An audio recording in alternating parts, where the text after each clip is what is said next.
Okay, so let's get in. You might as well kick off to the next slide, Roy. So inChat, as we said, we're a design consultancy. We aim to foster empathic understanding of users, customers, and audiences. But we actually started as a research project at the University of Edinburgh. We set out to understand what the world of IoT would be like as it spilled into public spaces. After 2 years of qualitative research, we were not any closer to understanding the innovation space that could exist. We had been looking at the types of stories and values festival audiences might exchange at points of sales like a Christmas market or other local cultural festivals like the Royal Highland Show, which is about cattle and farming. We needed a way to see the types of stories that we had been studying through participant observation and qualitative research methods from a digital perspective.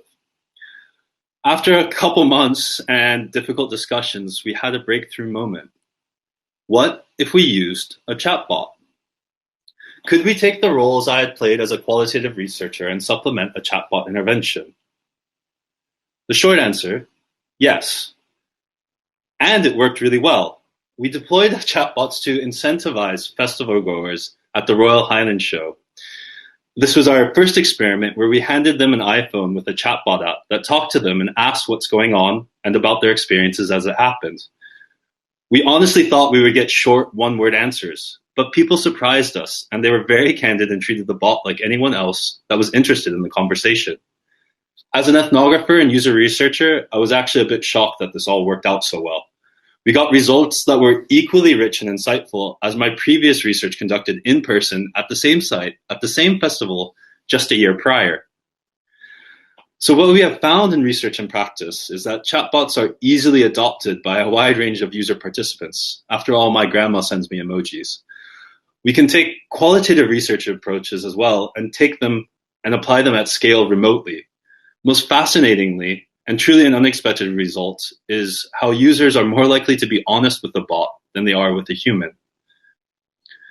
So what do we call this endeavor? We call this chatbot ethnography. So what is ethnography?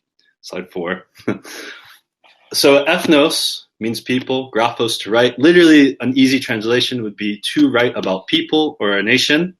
It is the main practice of cultural anthropologists and one widely used by other social scientists, and is actually the origins of user research, and which many people still practice today in its original intended method. Slide 5. When utilizing chatbots for research purposes, though, there is a huge ask to contextualize the relationship between what I call an integral triangle between things, humans, and AI. This is actually what we like to think of as a key paradigm shift in understanding culture and human interactions in general. To this end, we're conducting ethnography, UX research, service design, and product design. But we do this by combining multiple approaches into one novel methodology: mobile ethnography, diary studies, technological cultural probes, ecological momentary assessment, and the practice of field notes.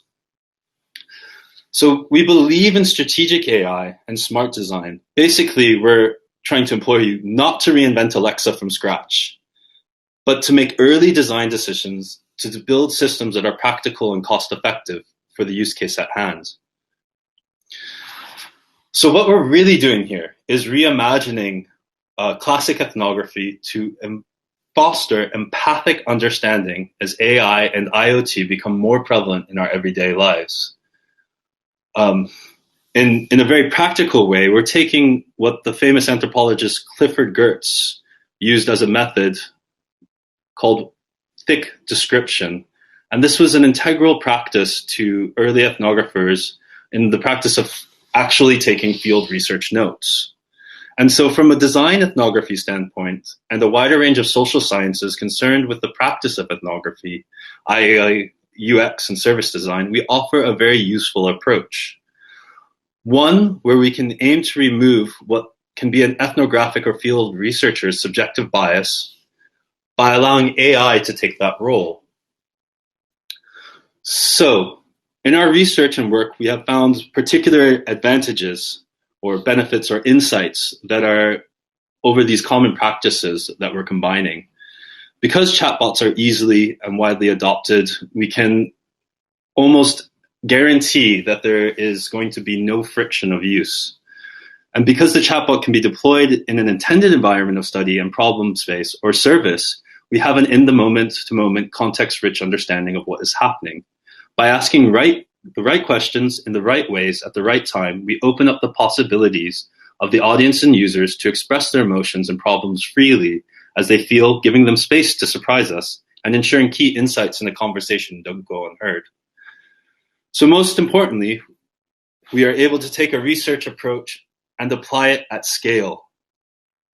And just as importantly, we're able to take those qualitative insights and at scale in real time and make key analyses. We're able to do this over a multitude of digital platforms that's easy to deploy remotely. And we still, and although I mentioned this again, I want to drive this home, find it extremely fascinating, this unexpected result that people will be more honest than they are with a human. In our research practice, we have seen it clearly over and over again, a decreased observer effect. So with that, I would like to get into our first case study. As part of the IoT UK Hub network, in partnership with the Royal Bank of Scotland, under the Smart Transactions in Public Spaces Research Grant, we released the first prototype of the chatbot to do ethnography at the Royal Highland Show. The initial driver of this was focused on studying visitor transactions in festival markets so that we can understand their stories and value constellations of various stakeholders. And as such, we had value buttons to elicit the user to share stories more explicitly with the bot. Now, the Royal Highland Show is a ticketed event. It's closed for entry without tickets, so nobody's getting in unless they pay. Once inside, the visiting public can enjoy the spectacle of livestock parades and sales and farm machinery demonstrations. There's a wide range of food, drinks, and agricultural craft products on sale from a range of vendors, but there are also many opportunities to sample wares for free. Now, the research at the Highland Show was conducted in previous ethnographies by both researchers and students from Design Informatics and the University of Edinburgh. But in the following year, we introduced a chatbot and replaced everyone. The objective of the study was twofold. Firstly, to understand the implication of using a chatbot to gather ethnographic data from participants who are outdoors and on the move. And secondly, to gather data for the STIPS project. To achieve these objectives, the study aimed to learn about the responsiveness of participants to chatbot questions and directions and how often they take the opportunity to expand voluntarily on their responses. Secondly, the participants' perceptions and experiences of the chatbot, how they felt about the experience, and how comfortable they were using in the chatbot context. And thirdly, the success of capturing the information required by examining what was and what was not actually recorded with the chatbot. So what did this study really show? Well, basically, it showed that we can be successful in capturing a detailed corpus of data valuable for the STIPS project, and as well understand the value, understand the experiences in this context.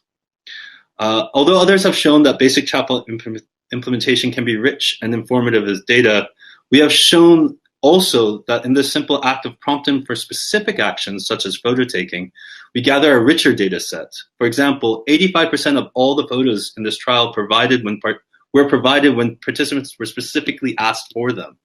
While seemingly against the usually open-ended nature of ethnographic inquiry because of the tendency to direct participant response, preset responses were important to explore because of the practical benefit they offer in speeding up the interaction for busy participants who in the trial were negotiating a very hectic event. They were also used as a way to nudge participants to report on particular activities. But the aim was to produce greater in-depth and a breadth of response, with preset responses providing a standpoint and open-ended questions asked afterwards. This, however, was also where we found our first big mistake in this approach. We limited and prescribed the user and did not provide an opportunity to break from that. You might notice in this picture, there's a button selections at the bottom. You can see that there's a blank. That blank wasn't intended, it was just not thought of. The gap in the button now should, if we had done it correctly, should have had one more that says other, allowing the user to provide any information they deem fit of the experience they were having. Okay, I'd like to move on to our next case study.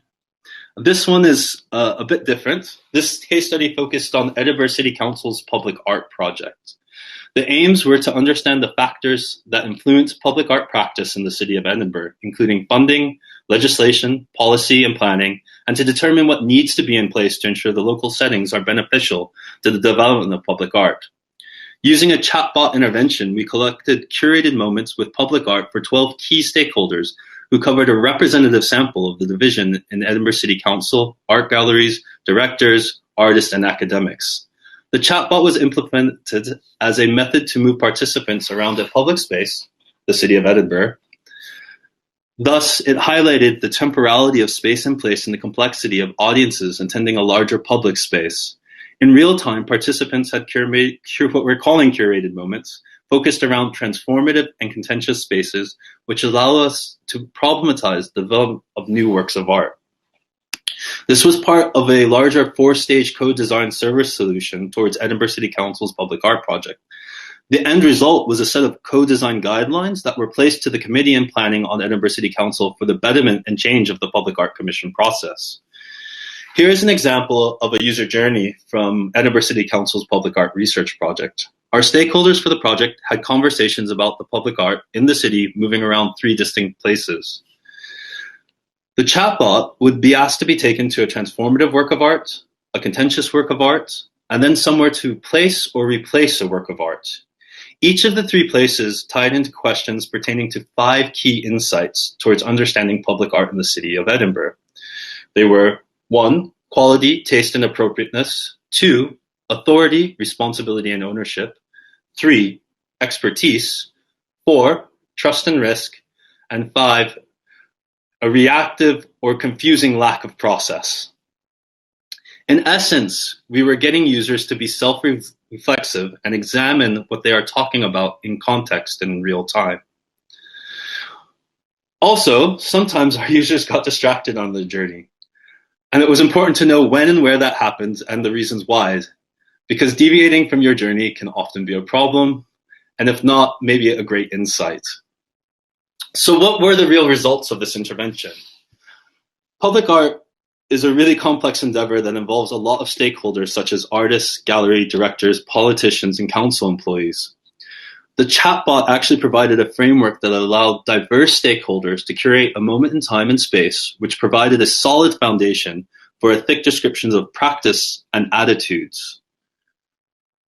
However, to allow this opportunity, we couldn't really accomplish it by the designer or researchers alone. It took a series of interviews and workshops with all the key stakeholders to find the right questions and key insights to open a discussion in the first place. This has led us to the belief that if you leverage co-design early with your stakeholders, you ensure the right types of interventions are built. And as a result, you will get thick and rich detail. Now, the data has its own journey. Chat entries, in our example, are saved with timestamps along with media and geolocation data into an event log. Our thinking of this as reimagining practicing the art or science of field notes is integral to think. It is integral to think through your data that you will and want captured and how best to analyze it in the early steps of your design. We make these interpretations readable in what we call the EthnoReader app, similar to a qualitative PDF. That should make sense to any researcher or designer or client that you need to demonstrate this to. So, we've said a lot of things. These are 2 case studies. Obviously, we can go in a lot more detail, but here are some key takeaways that I want to go over that might help you in your endeavor if you like what we're talking about here. So, basics for leveraging chatbots for research purposes. Number 1, leverage co-design. You can do this in collaborative setups, but at various stages, we have made co-design workshops as a way in. You can bring the right people in at the right times in various ways. 2, develop and define key questions and provocations. What is it you need to understand, and what do you want the user to share or divulge? I remove the word interaction from this list because it's a different mindset. Although key interactions are equally important, to remove that mechanic for a moment and make sure that we are thinking in a research manner, Thus, interaction will then be defined by or based on the key questions and provocation as incremental steps in your user journey. Next, remove technological hangups. This is important for our own bias, but equally important to manage our clients and partners. If tech bias filters into the conversation too early, you will have missed opportunities and derail progress. Next, I stress this one very largely, and it's a very different chicken and an egg kind of problem, but you want to embed a research infrastructure. You must find appropriate ways to improve your product and service, your chatbot, but also the service that the chatbot might be providing. And better yet, I suggest stop thinking about chatbots as simple products, and instead as an integral means of service in a service design chain that should be able to iterate and debug itself from other factors along that service line. And back to our very key insight, allow for unstructured or non-prescribed responses, i.e. that other button that we mentioned earlier. You need to give an opportunity or potential for the user to surprise you and discover something that maybe you would have missed. And next, make the most of anthropomorphization.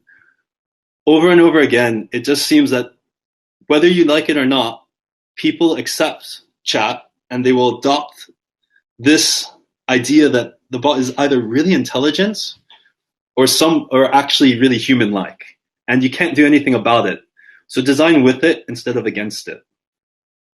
And finally, we suggest to make the analysis transcribable. What I mean here is that you must design for your client and end user appropriately, but also for yourself. This is quite hard to think of all that at once, but since the bot will be an automated service, you must consider the end interpretation and the uptake of that early on, if you want to have a continued practice instead of a one-off. Also, you must consider who and how they will interpret what you have done, and if you are, as I am suggesting here, embedding a research infrastructure, how to iterate that appropriately with them. So I would say those, in a nutshell, is all the key insights that we have to offer. I would say that's pretty much the end of our talk.